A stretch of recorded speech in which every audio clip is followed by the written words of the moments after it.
Well, I am Mark. I look at EU trade policy, in fact. That's my specialism, and I teach politics and international relations at both an undergraduate and a postgraduate level. But as you can probably tell from my accent, I am from the east end of Glasgow. I have been, in my past life as a student, a member of the Scottish National Party, and I have, for my sins, been banging on about the referendum for the last year to my colleague Paul, who I think, as a matter of revenge, has volunteered me for today. But I'm actually very happy to be here. So I think I should declare the interest. Not only am I a member or a former member of the SNP, I was actually active during the referendum itself, during the day, the 18th of September, Black 18th of September, as I shall forever remember it. This is me at the White Rose Community Centre in Shettleston, which is in the east end of Glasgow, traditionally Labour heartlands.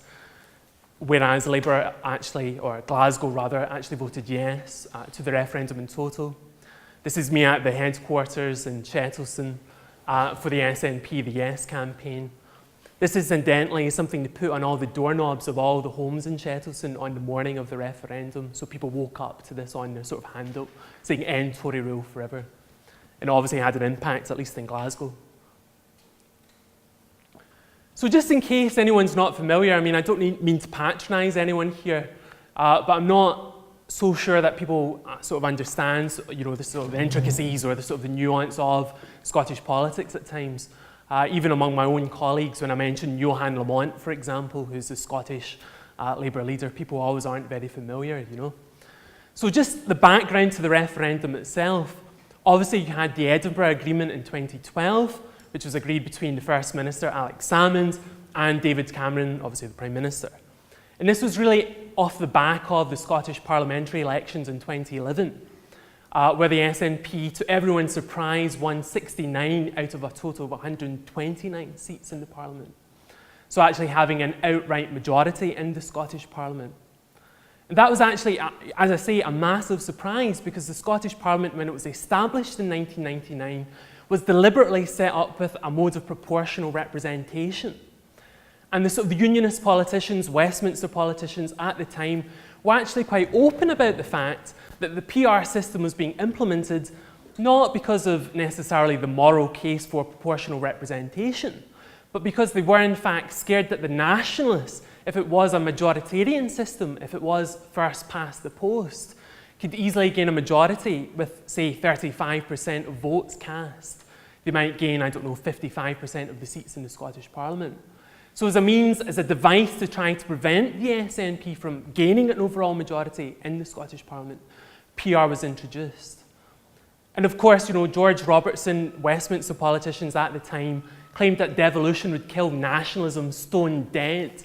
That actually the SNP, once devolution was delivered to the Scottish people, when people were actually seeing that devolution within the Union worked, then there would be no call for nationalism, no call for independence. And obviously, in the 2011 Holyrood election in particular, that was proven very wrong indeed. And so the SNP did in fact call for the independence referendum in the 2011 manifesto. And it did so on the back of its historical appeal to the idea, to the constitutional tradition in Scotland of the sovereignty of the people. Alex Salmond in particular always harks on about the Declaration of Arbroath, which was actually a declaration of the Scottish nobles in the 1300s to the Pope, basically to saying, don't recognise Edward I of England or Edward II of England as our king, recognise the Bruce family as our monarchs.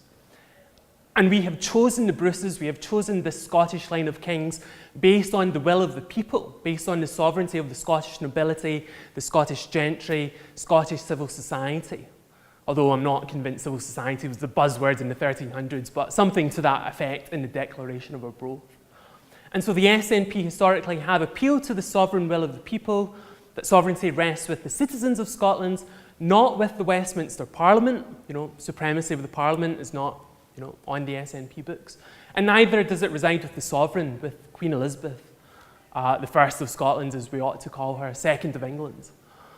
It's actually with the people. And so that's the basis for the independence referendum. Let's let the people decide. And that the people living in Scotland are the best place to actually run Scotland, to govern Scotland. We care about the country most, we know about its problems better than the Westminster elite. And incidentally, as you probably know, the SNP for the referendum does rather cut its cloth in a way that appeals to the majority, or tries to appeal to the majority of Scottish citizens. So for example, they make a very explicit remark that the Queen will remain as Queen of Scots in an independent Scotland. Again, that will keep the pound. Again, that's rather controversial. Alex Salmond himself had been pro-Euro prior to the financial crisis. That Scotland would remain a part of NATO. And again, 2 SNP MSPs resigned, I think, in 2013, when that was decided at the party conference. That was really quite against the morals of a number of SNP politicians. And that would keep what Alex Salmond referred to as the social union, that Britain would not be dissolved in the sense that we would still have, trips to our granny in Dorset and things like that, that people would still remain friends. And so again, I mean, this is something that, more broadly is based within this Scottish constitutional tradition. So for example, if you look at the statements of Alex Salmond when he was sworn into the first Scottish Parliament in 1999, he does say that for the Scottish National Party parliamentary group, loyalty is with the people of Scotland in line with the sovereignty of the people. I know that all the members of this Parliament will share that view. So when he's actually swearing the oath of allegiance to the Queen, he's actually making this statement beforehand, that although he's swearing allegiance to Elizabeth, his first sort of loyalties to the sovereignty, to the will of the people of Scotland. And then Dennis Canavan, who was a Labour politician, although he was elected in 1999 as an independent MSP, also makes clear that he believes in the sovereignty of the people rather than the monarch, or in fact the Westminster Parliament. So moving into the referendum itself, I mean, these are the key players on either side of the coin. And again, you'll probably recognise a fair few of these individuals. Obviously, David Cameron, Alistair Darling looking as cheerful as ever. Alex Salmond and Nicola Sturgeon having an odd little embrace after their 2011 election victory for the Scottish Parliament. This, incidentally, the Margaret Thatcher lookalike is Johan Lamont, who is the Scottish Labour leader in the Scottish Parliament. She was, well, for better or worse, she wasn't very vocal during the campaign, many argue. This is Tommy Sheridan, the former leader of the Scottish Socialist Party, now the leader of Solidarity, which is a splinter movement. If you might remember, he got into trouble about swingers parties in Manchester and was a little bit discredited. But he's basically used the referendum as a vehicle for personal rehabilitation, quite effectively, I would argue. Gordon Brown, who came out during the last weeks of the campaign when Alistair Darling got thrashed in the last election debate with Alex Salmond, arguing that we would get home rule within the union. You won't probably recognise these two. This is Blair Jenkins on the left-hand side of the Yes campaign. So Yes Scotland, the sort of all-party group. This is Blair McDougall, who was the Better Together chairman, which encompassed the Tories, Lib Dems, all the unionist parties. This is Patrick Harvey of the Scottish Green Party. Scottish Green Party were in favour of independence and were quite vocal. I mean, Patrick Harvey is a very articulate individual, who's always on the newspapers, always on the television in Scotland. And Dennis Canavan, who I mentioned earlier, who was on the advisory group for Yes Scotland.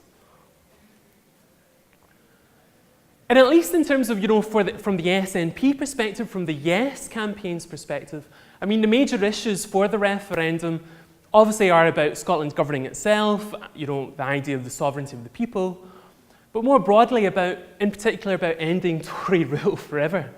That we don't actually ever elect Conservatives in Scotland during Westminster elections. I mean, I think we've got one at the moment, and the joke is we've got more pandas in Scotland and Edinburgh Zoo than we do Tory MPs. So there was this great populist appeal that actually in an independent Scotland there would be no more Conservative governments. We would always have a social democratic coalition or government and an SNP or a Labour guise in Edinburgh in the Holyrood institution. More broadly, I get about poverty. I mean, many people saying that if we're so-called better together within the union, why don't we already see it? Why is life expectancy in Shettleston 58 for men, for example? And this, incidentally, is Ian Duncan Smith on his road to Damascus visiting Easter House, one of the poorest estates in the east end of Glasgow. Again, a bit of concern about sort of Euroscepticism, about sort of the rise of a sort of nasty UKIP mentality in the south of England in particular. that Scotland wouldn't have to, deal with that any longer, that it would actually maybe be safer in terms of European Union membership as an independent Scotland rather than remaining within the United Kingdom. Also a Republican sentiment, that is very strong within the SNP, although it has been curtailed under Alex Salmond. Perhaps also about identity politics. I wouldn't deny there is an Anglophobic element within some of the fringes of the SNP or within some of the far left, Solidarity Party, for example, talk about London rule as a synonym for English rule, for example. And also dissatisfaction with the Labour Party, dissatisfaction with Tony Blair, the war in Iraq, all the rest of it. So in terms of results and implications, well, obviously, it was a no vote, 55.3% no, 44.7% yes, with a national turnout of 84.5%, which compared to 33.5% for the European Parliament elections in Scotland, Scotland's being classed as a constituency, electing MEPs, and 50% for the 2011 Holyrood election. So a massive increase, a massive jump for obvious reasons. People really concerned in either way to have an independent Scotland or to keep us in the Union. And I should say, the vow, I'm not sure if that was, probably The Guardian, probably the sort of the press here did in fact cover the vow. That played a major role, I would argue, within the last week of the referendum. David Cameron, Ed Miliband, Nick Clegg, all basically promising a form of federalism for Scotland, a form of home rule. And so obviously after the referendum, the no vote is delivered, David Cameron announces that there shall be a devolution revolution. And incidentally, he ties that to the English question, to the West Lothian question, to the idea that Scottish parliamentarians should be curtailed in their voting rights in Westminster. And of course, Alex Salmond resigns, but perhaps more interestingly, the 45 campaign begins on Twitter. The Scottish nationalists, the Yes campaign, pick themselves up, begin to mobilise. There's been a number of rallies already in Edinburgh and Glasgow. And it is taking the form of a sort of rather angry backlash against elements in the Westminster society at large. Not just against Westminster politicians, Westminster elite, in the Parliament at Westminster, but also about the media, that somehow the Westminster elite sided with the banks or got the banks to issue statements to threaten the population. Also against the Queen, in particular when David Cameron mentioned that she purred down the telephone, her delight at the referendum result. And also against people like J.K. Rowling, people like Michelle Mone, the business person in Scotland, people like Eddie Izzard, who were very vocal in favour of the No campaign. So in terms of how you might map this or utilise this in terms of A-level teaching, this is obviously just food for thought. You can play with the referendum, play with the Scottish independence question in a number of different ways. But if I were to go about it, if I was dealing with Unit 1, for example, and I'm mapping this against the AQA, incidentally, I realise edXL has a slightly different but more or less similar system. So for Unit 1, in terms of participation and voting behaviour, the topic, obviously the big question there, or the big issue there, is about votes for 16-year-olds. That there were votes for 16-year-olds in the Scottish referendum. How will we ever be able to argue again for the Scottish Parliament elections that 16 to 17-year-olds should be disenfranchised when they had a vote on this crucial issue of independence? How will Westminster politicians, William Hague was being questioned about this on the BBC recently, and he says, well, this is an issue we'll have to look at in more detail. Obviously, young people, this is actually contested, young people, I would argue, based on the evidence I've looked at, voted yes. Older people voted no. Again, maybe perhaps for obvious reasons, older people concerns about the pension, concerns about the pound, concerns about security in Scotland. Younger people perhaps more going with the heart, going with patriotism, thinking about the future in terms of jobs, thinking about how the Scottish Parliament, if it was a powerhouse Parliament, might deliver more jobs for younger people. And of course, poorer people also being more likely to vote yes, again about disenfranchisement, about disillusionment with the Westminster system, and the use of Twitter and Facebook for various campaigns on either side. So for example, on the issue of votes for 16, the Electoral Reform Society is now running with this ball, actually arguing that on the back of the Scottish referendum, UK as a whole should be actually allowing 16 and 17-year-olds to vote. In terms of the participation, again, in terms of voting, how it was split, I mean, this is from Lord Ashcroft's poll. And again, this is something that has been contested. There was a YouGov poll that actually found that it was only the 25 to 34 category, according to YouGov, that voted yes. That all the other age categories voted no. So, I mean, this is actually something that is at the heart of controversy in Scotland at the moment. I mean, Alex Salmond himself condemns basically the older generation for somehow denying the younger generations a better Scotland and asked them to question themselves for voting on the basis of only pensions when they should have been thinking about larger issues about the sort of opportunities for the youth. So, I mean, this is something that is actually at the heart of controversy in Scotland at the moment. Quite interestingly, I mean, if you look at the Labour turnout, in particular the Labour voting during the referendum, I mean, that's actually quite a high proportion, I would say, of Labour voters who did vote yes. 37% voting yes. I mean, that was always the target for the SNP, that it was the Labour electorate in Scotland in particular who were the undecideds, who were potentially the floating voters. And you might, in fact, be surprised that only 86% of the SNP voters, or those who identify as being SNP voters, only voted yes. I mean, why would 14% of the SNP electorate vote no? I mean, actually, it's people like my parents who had been that 14%. I mean, they voted SNP because they hate the Labour Party, in particular because of sort of Westminster expenses. The local Labour MP was imprisoned because of sort of fiddling the books. They think that Labour took us into the Iraq War. They think that was an illegal war. They think that the Labour Party didn't stand up for the NHS. As retired GPs, they thought that. So they voted SNP for the Holyrood election, for the Westminster elections, but they're die-hard unionists.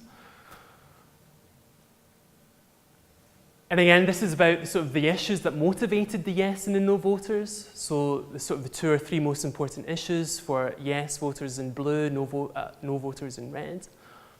So about the NHS, for yes voters, being concerned about Tory privatisation at Westminster. Alex Salmond played in that issue quite effectively. Perhaps not surprisingly, about disaffection with Westminster politics, 74% identifying that as an issue.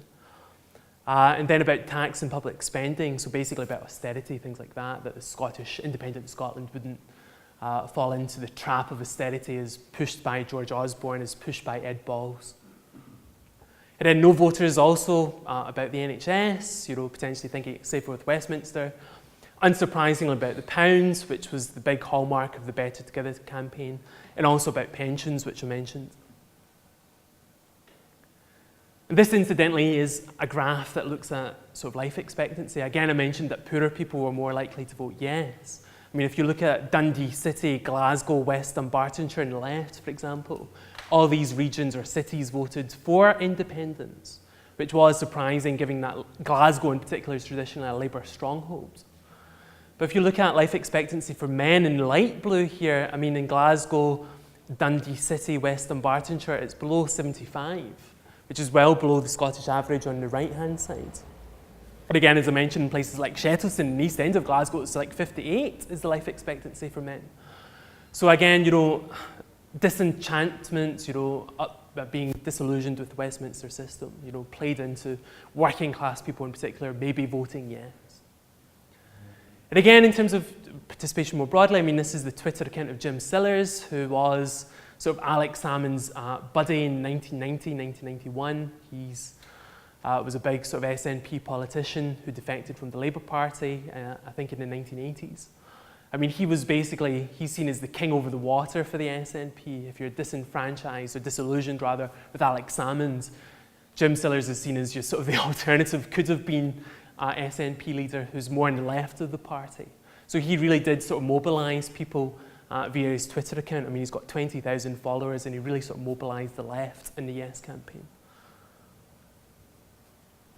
Again, to stay with this unit, I mean, again, you can talk about electoral systems and pressure groups as a topic, talk about referenda in terms of popular sovereignty of the people. Again, potentially, as a sort of juxtaposition to the Westminster system where the Parliament is sovereign. or the monarch is sovereign. Again, various issues about eligibility. I mean, I couldn't vote in the referendum and I'm Scottish. I mean, that was an issue. Whereas I think there's 500,000 English people resident in Scotland who could vote.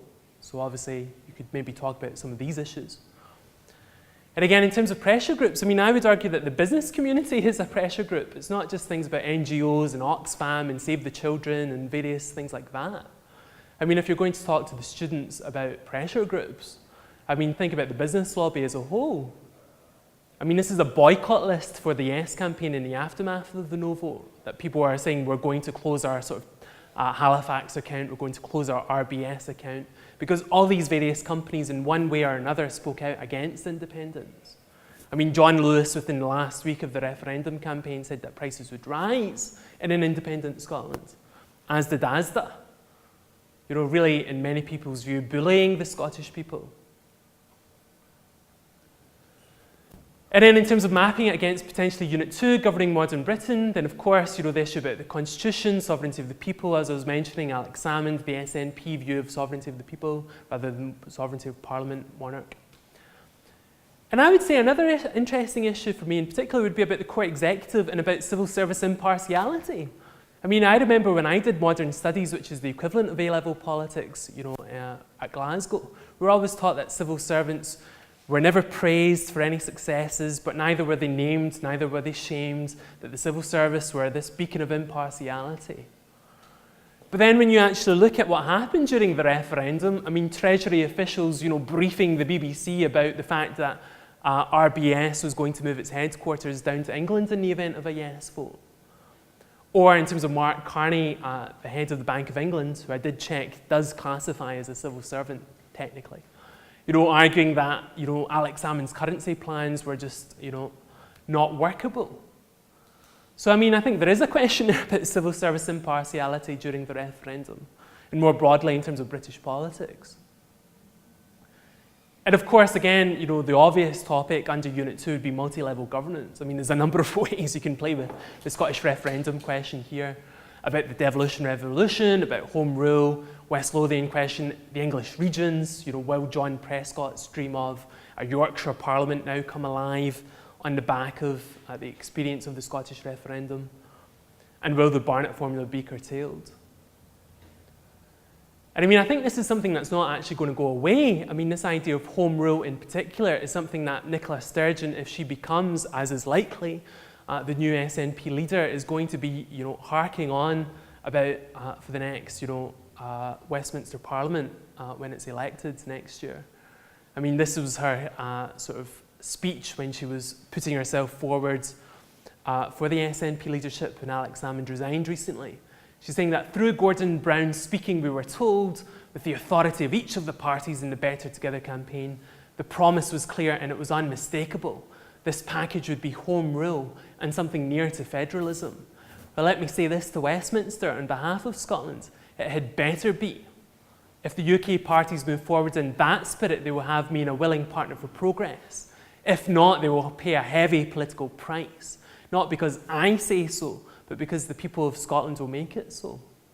And I mean, in terms of multi-level governance, I think, you know, the prospect of a second referendum is not so crazy within our lifetime. I mean, actually, if the vow, this pledge of home rule that Gordon Brown, that David Cameron have all subscribed to in theory, is not delivered in practice, then I think the SNP will use that as a sort of a legitimacy or a means of legitimising a second referendum, that the Scottish people were hoodwinked, the Scottish people were fooled, the Scottish people were lied to, and therefore it shouldn't just be a once-in-a-generation event, that actually we're now justified to have Indie Ref 2, as it's known on Twitter. And so again, in terms of another unit, I mean, ideologies more broadly, I mean, I realise in the AQA it's actually about socialism, that is one of the topics rather than nationalism per se. But I mean, you can talk about the Scottish independence referendum and the Yes movement more broadly in terms of socialism quite easily. I mean, the SNP, for example, have Jim Sillars as a former member, Margot MacDonald as a former SNP member who died last year. I mean, there is a big left contingent within the SNP who argue the case for independence on the basis of Scottish socialism, or trying to achieve a Scottish variant of socialism. During the campaign itself, you also had the Radical Independence Campaign, the RIC, which is basically a sort of coalition of socialist parties, Solidarity and the Scottish Socialist Party. And again, during the referendum, Tommy Sheridan did play a big role in trying to mobilise the youth in particular to rally behind the Yes campaign. And I mean, this isn't something that was just unique for 2014, for the immediate run-up to the Scottish referendum. I mean, there has been a sort of radical tradition within the independence movement. I mean, this is the Declaration of Carlton Hill, for example, in 2004, which coincided with the Queen's opening of the new Scottish Parliament building. This was a sort of alternative event that various socialist politicians went to instead of the Queen's opening of the Parliament. And it was basically a radical declaration of independence, that we should have independence to achieve liberty, equality, diversity, solidarity, that we vow to fight for the power to refuse to send our sons and daughters to kill and die in unjust wars in foreign lands. We vow for the power to banish nuclear weapons of mass destruction from our lands. We vow to fight for the power to acquire and restrict the use of property or lands controlled by individuals, corporations, or governments from beyond Scotland's borders. The idea of nationalising North Sea oil or something. I think there is a really strong socialist tradition within the independence movement that you could maybe quite interestingly sort of focus on in terms of A-level politics. And then in terms of, ideologies in action, I mean, one of the topics I noticed was ethnicity and gender. I mean, there's a number of ways you could potentially play with that, about how various campaigns represented ethnic minorities or trying to sort of draw in ethnic minorities to support them. I mean, the SNP, quite interestingly, often play the asylum card against the Labour Party, against the Tory Party, in rather a progressive manner. I mean, rather than UKIP playing the race card to try to score narrow party political points, the SNP say that they are a more progressive party. That the Westminster politicians, put asylum seekers in these sorts of big prison warehouses, that the SNP would have a more sort of benevolent policy towards asylum seekers. The SNP, during the 2011 elected Holyrood Parliament, for example, appointed Humza Yousaf in the top right here as the spokesperson for foreign affairs in Holyrood, obviously an Asian Scot. And again, in terms of gender, the way in which the Yes campaign in particular really did try to appeal to, women. I mean, that was one of the demographics, not just about Labour voters as undecideds, but also women as a category, if women can be, put together as one big category. That women were on the whole sort of wavering in Scotland between the Yes and the No camps. So I mean, a lot of the imagery, in fact, of the Yes campaign was, I would say, deliberately designed to try to appeal to the floating voters, women who were undecided. And also sort of attacking the Better Together campaign. I mean, I'm not sure if anyone saw this particular ad by the Better Together campaign. I mean, we probably don't have time to play it, but I'll give you the slides, or maybe Paul can send you the slides. I mean, it's an absolute car crash. Basically this, undecided woman voter having a cup of tea in the morning after sending the kids off to school and deciding on a whim to vote no. It was a really horrendous advert. And so there was a number of sort of Twitter memes trying to basically make fun of the Better Together campaign for patronising women voters. So just to summarise, I mean, in terms of various resources, I mean, again, it's not just potentially about the Scottish Government website, about the SNP website, about the Scottish Green Party website, although these are good sources. I mean, there's a number of pro-nationalist or pro-independence blogs, for example, which might be quite interesting to get material from. In particular, Bella Caledonia, Wings Over Scotland, which have a number of various links within them to various other nationalist blogs. There's also the Scottish Political Archive, which is actually run by my friend Sarah Bromwich at the University of Stirling. She's actually documented a number of photographs, a number of campaign leaflets, campaign posters, brochures, not just from this particular referendum, but also from the earlier devolution referendums from 1979 and from, I think it was 1998 for the establishment of the 1999 Scottish Parliament. So that's also quite an interesting website. You've also got John Curtis's blog, John Curtis being the guy who gives you all the number crunching about who people are trying to vote or are intending to vote, what Scotland thinks, and that I think will be archived now with all the various opinion polls. The Radical Independence campaign itself, the RIC, in terms of looking at socialist elements within the Yes campaign. The Scottish Government's website, Scotland's referendum, which again I think will be archived, that had things like the brochure that sort of launched the referendum campaign. You've also got Jerry Hassan, who's I think he established a think tank that recently went under in Scotland, but nevertheless he was a big policy wonk. In particular, quite interested in the constitutional issues, so you might look at him. And then Ian McWhirter and Brian Taylor, who are both BBC correspondents, but who have their sort of independent blogs and are quite interesting to look at. And then I would, just for yourselves, I'd recommend you watch maybe Tommy Sheridan's sort of speech on independence that he gave. He went incidentally on a public speaking tour, and this is filmed during one of the events, and it's really quite an interesting sort of socialist take on the need for Scottish independence. There's also the George Galloway versus Jim Sillars debate that the BBC hosted. George Galloway, perhaps surprisingly, was for the no camp, argued that Scotland should just say no to independence, and he did another public speaking tour. Jim Sillars, this sort of left-wing former SNP politician, former Labour politician. And then a debate between Nicola Sturgeon and Johan Lamont, the two sort of female leaders of the SNP and sort of Labour. And then in terms of academic sources, this is a former colleague at the University of Stirling where I used to be based, at Dr. Peter Lynch. If you look at his publications on his website, he's written loads about the SNP. I think his father's a sort of long-term activist in the party, and he's also quite sympathetic to the party. But he's written a number of textbooks about devolution, about the Scottish Parliament, and a number of journal articles about the independent referendum and so on. So I think in terms of academic things, he's a good guy to go to first off, and then obviously look at his bibliography, who he's citing in terms of other academic sources. So I think I've maybe gone a little bit over time, so I shall finish there, and I'm happy to take any questions.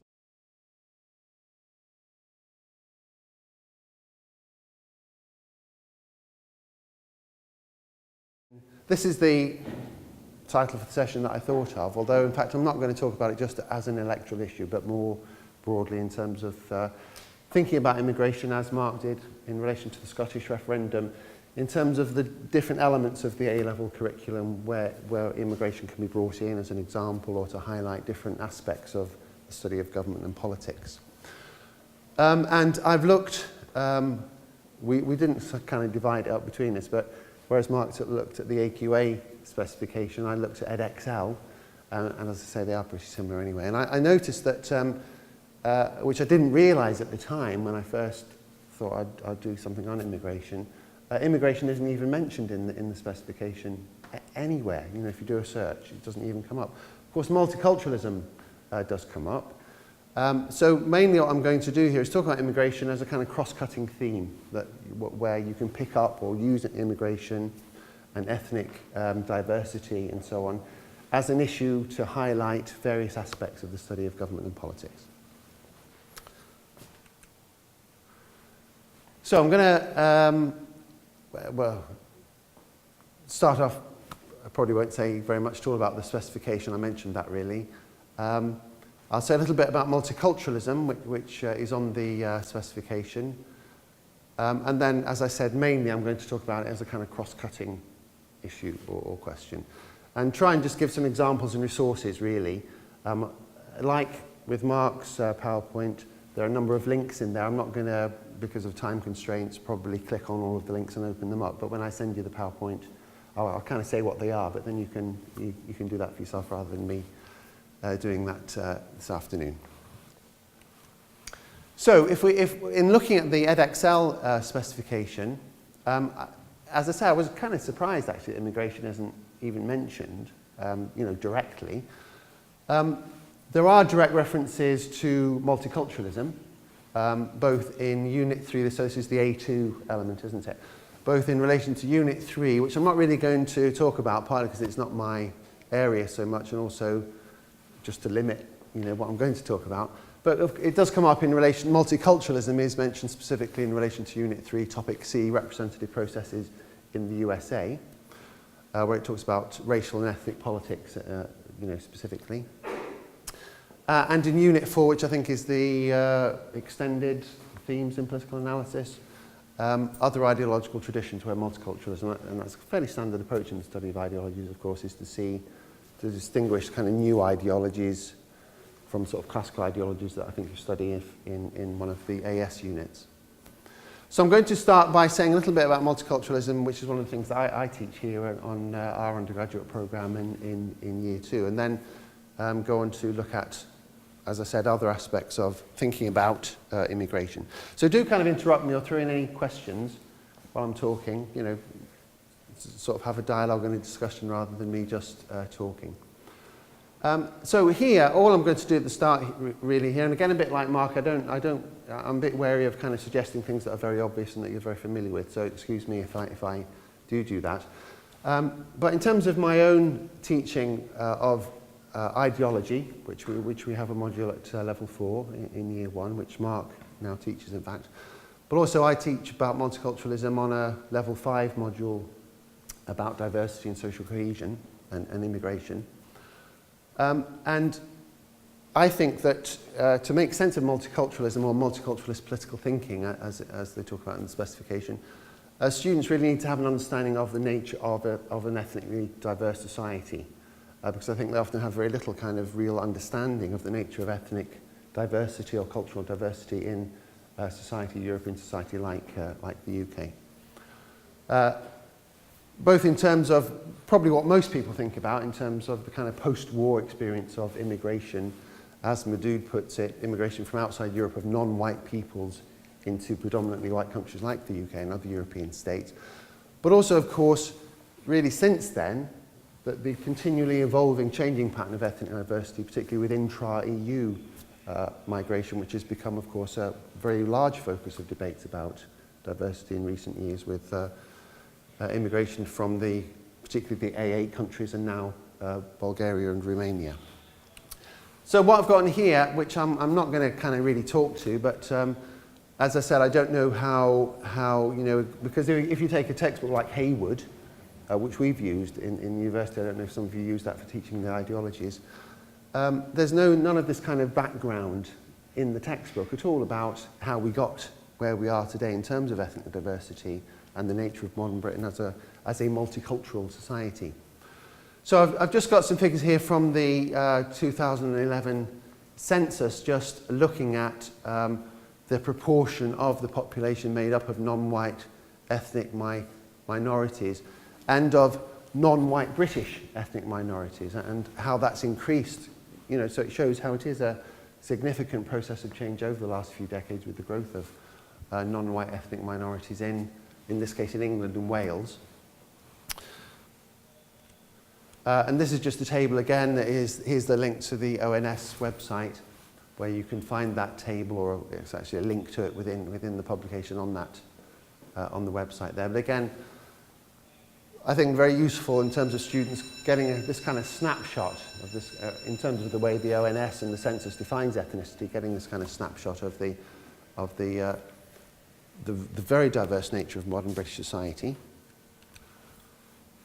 And the kind of unevenness of that spatially, and notions of super diversity, particularly cities like London, where you have 45% were white British, so a majority of non-white British in the population. And here again showing the growth of the foreign-born residents in the UK in 2011, 13%, an increase from 7% in 1991. And finally on here, so here some useful links here, I think. The ONS also, I don't know if you've seen these before, but as well as providing these printed kind of publications, they also do quite useful video summaries. They're not terribly high tech.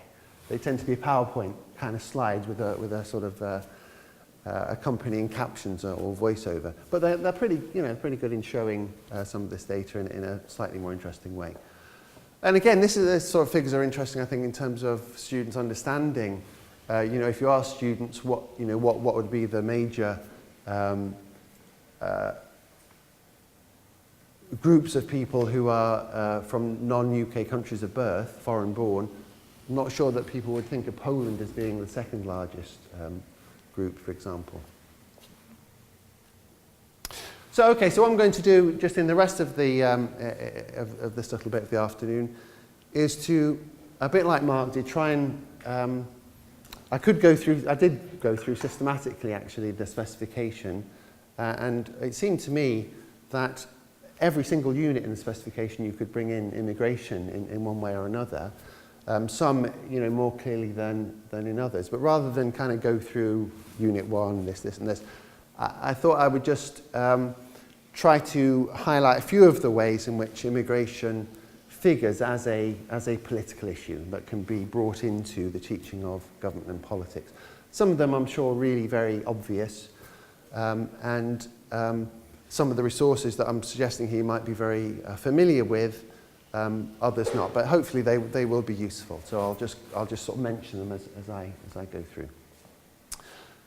So I suppose first of all the starting point really is the way in which immigration has become a key political issue in recent years, and this can be seen, for example, if anybody is familiar with the Ipsos Mori, they do this kind of tracker poll where they ask people this question about what's the most important political issue or issue facing Britain today. So it's quite a good database for showing how issues rise and fall on the political agenda in terms of public perception.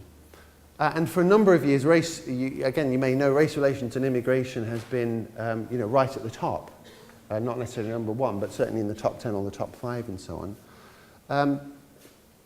And that's quite a recent phenomenon. So if you go back to, I took this from this year, they did a 40th kind of anniversary of their tracker poll, which started in 1974. So you can trace this kind of data right back over that very long period. It's very interesting.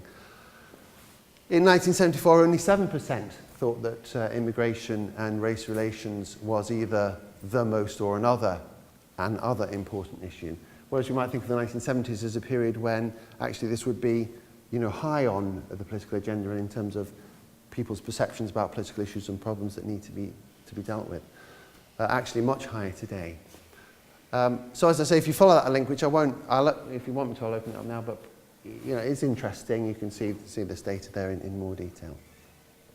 Interesting as well, I think a very interesting aspect of immigration is the way it's often linked in the public perception with concerns about social order and crime. So in the public mind, issues about migrants coming into the country is often related to their concerns about sort of breakdown of their community and also issues about criminality. It's important, of course, then to look at that as well in terms of the debate that's going on now about migration, and I'll come to this in terms of the party political debate and sort of the ideas of the parties and the way party competition works in the UK and the way immigration figures in that.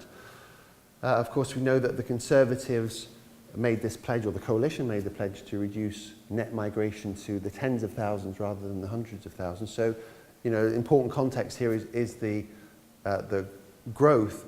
It depends on what period you take, of course, but in recent years net migration has increased. So against figures from the ONS from their latest migration quarterly report, showing this increase in net migration over the year to March 2014.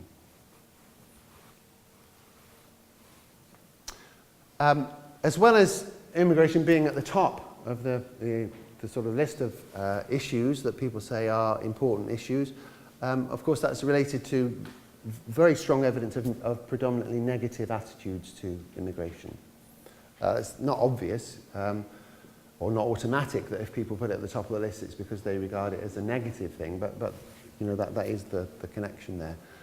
And this is going back over a long period, there's the quite high level of stability in this kind of proportion of people who want to see immigration reduced. So this is a poll, this is by the British Social Attitude Survey. Again, I don't know if this is a database that you're familiar with or that you use, but in terms of understanding public attitudes on a whole range of social and political questions, the British Social Attitude Survey is a really excellent resource. Is it something that people use. Or so if you follow the link here, it used to be a print publication, but now that it all goes online, so it's immediately accessible. It's a really excellent source. I'd recommend. So this is taken from their 2014 report, and again, I've just used a couple of quotes there to illustrate this point about negative attitudes.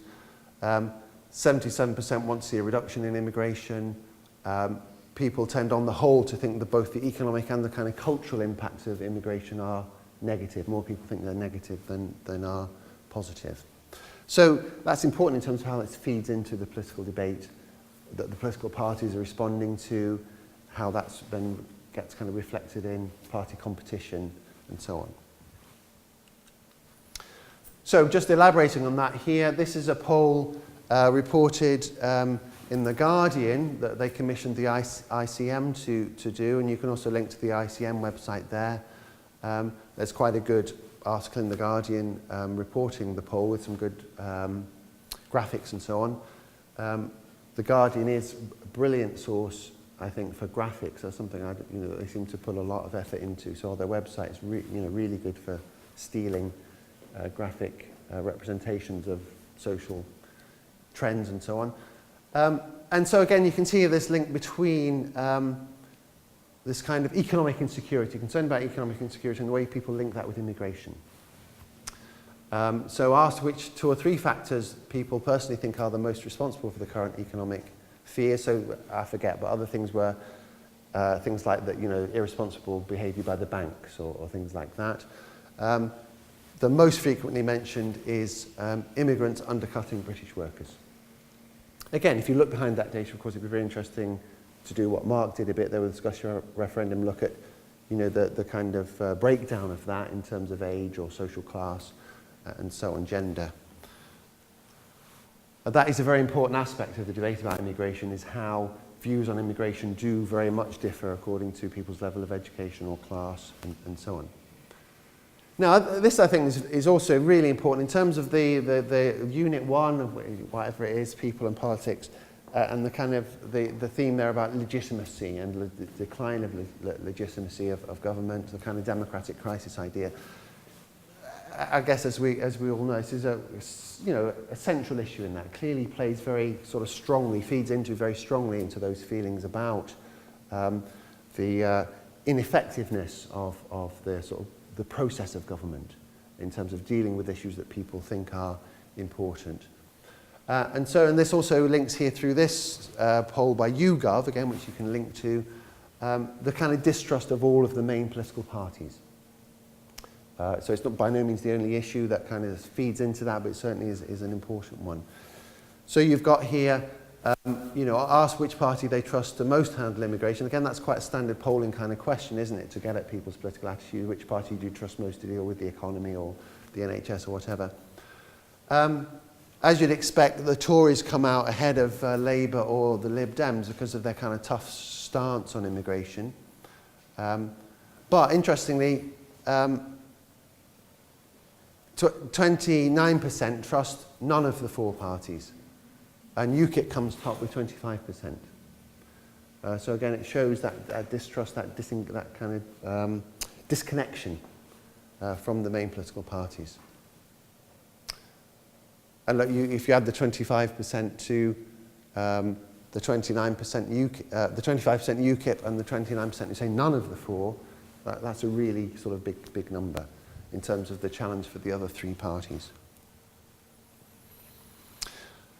Now, so I think that, again, in terms of the specification, in terms of the A-level syllabus, really interesting to look at how the immigration issue can be studied from the point of view of thinking not only about ideologies, socialism, liberalism, conservatism and so on, and the traditional kind of values of those ideologies and how they, how that provides a kind of lens for looking at immigration and cultural diversity. So there obviously you'd have kind of the nationalist theme within conservative thought, the kind of theme within socialist ideology of fraternity and so on. And of course that ideological background then also informs the way we look at political parties and their policies and ideas.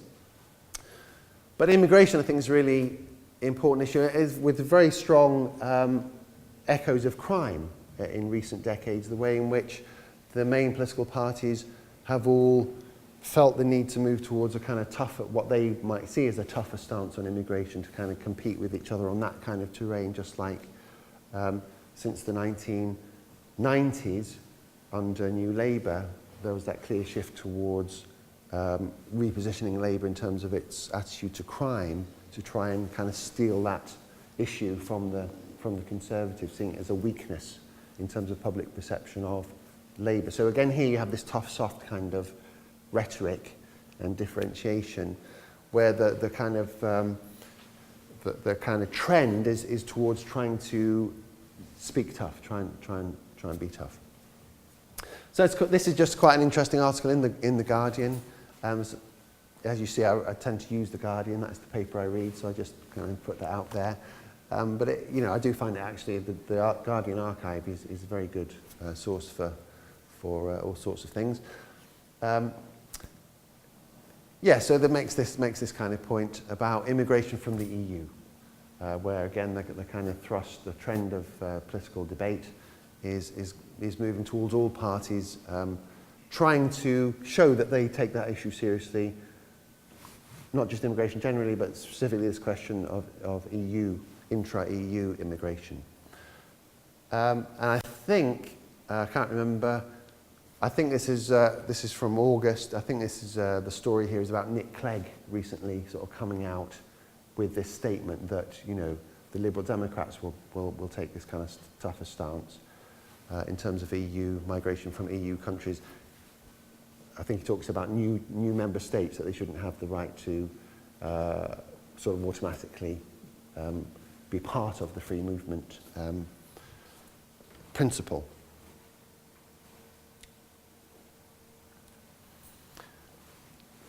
Somebody mentioned before about four-party system in relation to the aftermath of the Scottish referendum and so on. And of course here, this is a very, very obvious way of bringing in the issue about immigration into teaching of government and politics and the party system. We've had this debate for a number of years about whether Britain, it's a standard question, I think, isn't it? And it is for our undergraduate teaching, is Britain a two-party system or not? And of course it's a two-party system really, or has been historically, because of the electoral system. It's never been in terms of people's preferences. For a long time it's been not really a two-party system in that sense. So now, of course, with the Lib Dems breakthrough, there's been this renewed discussion about whether that's, and of course that's quite interesting in terms of 2015, what's going to happen to the Liberal Democrat vote, but whether that represented a sort of a fundamental shift in the way our electoral system works, even without reform of it. But now, of course, what we have, and again, I think this is a really open question, it seems to me, because nobody really knows how firm the UKIP vote is. But in terms of people's current and recent, certainly since early 2013, if you go to the YouGov site, again, on that link, you'll see there the voting intention data going right back, I can't remember, a few decades anyway. And what you see there, of course, as I'm sure we all know, is UKIP was a kind of, as David Cameron said, a party of fruitcakes and that, and nobody took seriously, really, until kind of early 2013. And it's then that their voting intention figures really start to displace the Liberal Democrats and move above 10% and so on. So here, this is just the latest or recent figures from September. Clearly, UKIP displaced the Liberal Democrats as the third party. So I think that whole debate about the nature of Britain's party system, whether it's two parties or three parties, four parties, is a very interesting one. And immigration is clearly, in terms of support for UKIP as a anti-EU and anti-immigrant party, it's clearly one of the main issues that feeds into support for UKIP. And here's just a bit more about that, really. So some other kind of links here. Again, another story in The Guardian. This will be, I think this is an interesting article because it tries to analyse the way in which, who are which other parties are UKIP getting their votes from? You know, is it just from the Conservatives, Labour, Liberal Democrat? How does that kind of break down? That's a really interesting kind of question, and there's some analysis of that there. Obviously, the Euro election, that was the big sort of historic, you know, significant election in the sense of that being the first time that one of the main political parties hadn't won a British national election in modern history. That would be in the 20th century, I'm guessing. I don't know how that's defined exactly, but certainly, you know, for a long time. And here's some interesting studies. British election study, which again is a very important, useful source to go to for looking at election outcomes and studies. Looking at the prospects for UKIP in terms of whether they're able to translate that kind of what a lot of people might see as a protest vote in the European elections, will they translate that into votes at a general election? And as I say, my view would be, I think it's highly uncertain. Nobody really knows how kind of firm that support is and whether it will actually kind of be quite weak when it comes to a general election. Of course, by then they'll have at least one MP. If UKIP, as seems likely, wins the seat in Clacton in the by-election next week. I think it's next week, isn't it? And similarly, analysis of how their support. So if you want to look at this kind of transformation of the party system, the rise of UKIP, some of the kind of evidence around voting intention and so on, there's some useful sources there. Now, one of the other aspects about immigration, of course, is a lot of what I've said there is in terms of the way in which, if you like to use that term, the kind of indigenous population has responded to immigration. But of course, the other way to look at this, not the other way, another way of looking at it, of course, is to look at ethnic minorities as political actors and the way in which they are influencing politics in the UK, not simply as kind of people who have attitudes about them, but as actors who are transforming not only our society, but our political system and the way it operates. So you may know that there's been, it's not a new issue, clearly, but there's been, with the kind of changing ethnic composition of the population that I talked about at the start, and we looked at some of those figures there, I suppose perhaps a kind of renewed emphasis upon the electoral and other political implications of the ethnic minority vote. Now, there's all sorts of problems, I think, kind of sociologically, with the way this is sometimes discussed, as though ethnic minorities are kind of solid blocks of voters with all the same interests and they're all going to vote the same way, which is a rather naive way of thinking about if you go back to the ONS table, which breaks down the ethnic composition of the population into a large number of groups. Of course, all of those groups are very diverse, and the notion that you can kind of treat them as a group with settled interests, like you said about women, is clearly highly problematic.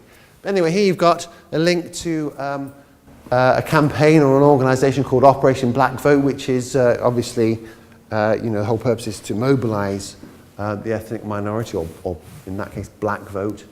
And they claim that in 168 marginal seats, BME voters outnumber the majority of the sitting MP.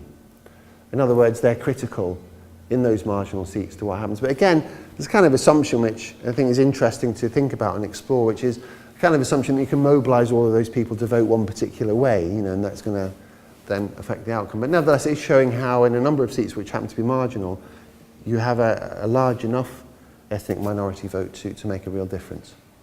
And of course, there is an issue there about turnout amongst ethnic minorities and whether you can mobilise that vote. This is a report from the Runnymede Trust. Again, there's a link there, which is looking at sort of historically how, again, as you're probably well aware, there has been a strong kind of support for the Labour Party amongst ethnic minorities. So in 2010, 68%, according to the best evidence, voted Labour. That's actually quite low, because obviously the Labour vote suffered, and it also suffered amongst ethnic minority voters. But you can see the very clear difference between that and the other main, but still I'm calling the other two main parties.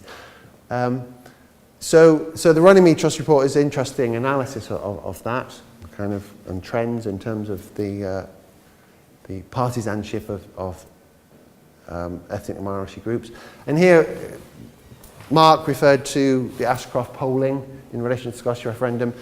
You might know he's the former chairman of the Conservative Party, so he's a very, very rich individual. He, of course, does all this polling stuff and so on. And in particular, identifying for the Conservatives this issue of their weakness in terms of support amongst ethnic minorities, and how that makes it very difficult for them to have a prospect of winning in 2015. I think two more issues here, then I'll finish. One is obviously constitutional questions about Britain as a nation state, our membership of the European Union.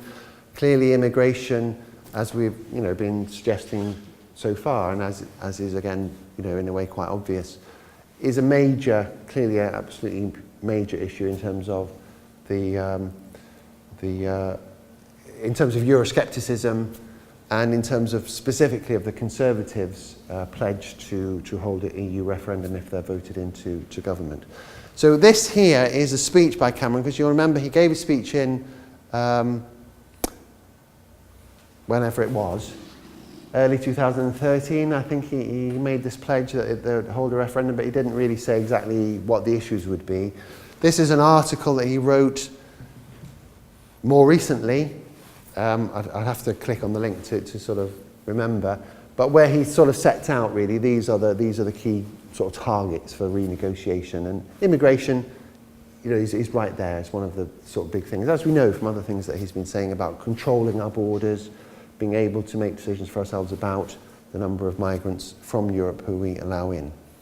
So in terms of the whole debate about EU membership, obviously with UKIP, also the Conservatives, immigration is a big part of the way in which that major constitutional question about our role in Europe is debated. And finally, just kind of touch on this here, but immigration, the creation of an ethnically diverse society, obviously raises big questions about our notion of states as nation states, as a kind of territory governing a kind of, in some sense, a homogeneous nation, and therefore also notions of national interest.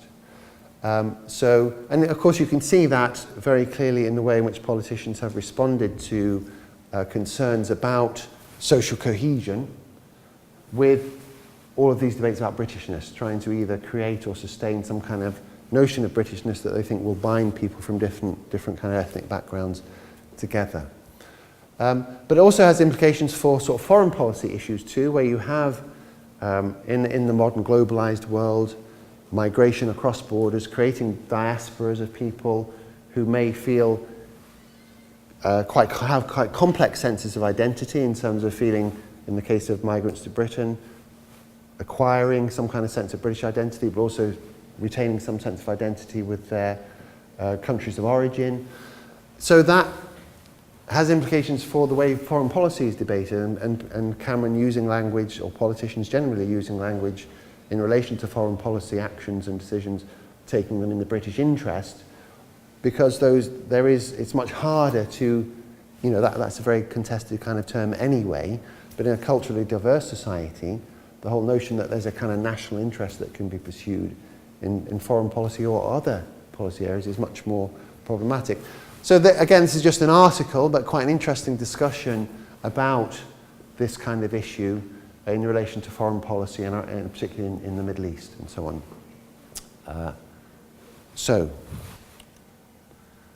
That's what we did before. So that's it. So I've just tried to raise some issues there, and as I said, I'll send you those slides. So hopefully, if what I've said wasn't all that interesting or useful, the resources do have a lot of interesting data and information on them.